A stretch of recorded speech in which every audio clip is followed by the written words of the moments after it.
Bonjour, connaissez-vous un joli petit coin de nature à découvrir? Oui, le lac du Der avec des très jolis oiseaux là-bas. Bonjour Antoine, merci de me recevoir au lac du Der. Dites-moi, quelles sont les activités à faire ici? Donc c'est vrai qu'il y a pas mal d'activités sur le lac, notamment des activités nautiques qu'on peut faire pendant les mois d'été, disons grosso modo du mois de mai au mois d'août. Par contre, à partir du mois d'août, effectivement, le lac devient un spot important pour les oiseaux, notamment les oiseaux migrateurs, ensuite les oiseaux hivernants et ensuite les oiseaux nicheurs. C'est-à-dire que tout au long de l'année, en fait, sur le lac du Der, on peut observer les oiseaux. Et donc c'est ce que nous allons faire aujourd'hui ensemble.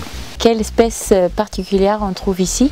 Le site est surtout connu pour les grues cendrées. C'est un oiseau qui fait 1 mètre, 1 mètre 10 de haut, donc c'est quand même relativement grand, 2 mètres à 2 mètres 40 d'envergure.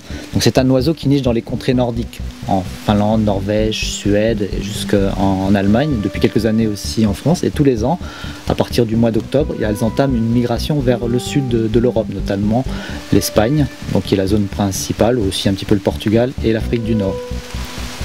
Il y a aussi une espèce un peu emblématique qui attire beaucoup de monde sur le lac, qui est le pigargue à queue blanche. C'est un oiseau qui fait partie de la famille des aigles et pigargues, qui fait à peu près 2,40 m d'envergure. Si on visite le lac du Der et on aime bien aussi les oiseaux, quelle activité vous conseillez? C'est de faire une sortie avec un guide ornithologue ou avec une structure qui propose une animation de découverte des oiseaux. Il y en a pas mal sur le lac du Der, il y a différentes structures animatrices, donc ça permet de les voir dans de bonnes conditions. Si j'ai pas de matériel pour voir les oiseaux, comment je fais?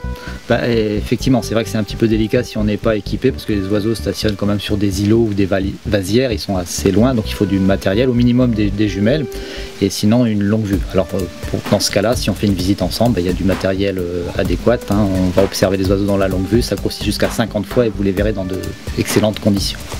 Merci Antoine pour toutes ces informations. Maintenant, on va se balader un petit peu et observer les oiseaux ensemble. Ok Charlotte, pas de problème, donc je vous laisse passer devant, allez-y. Ok.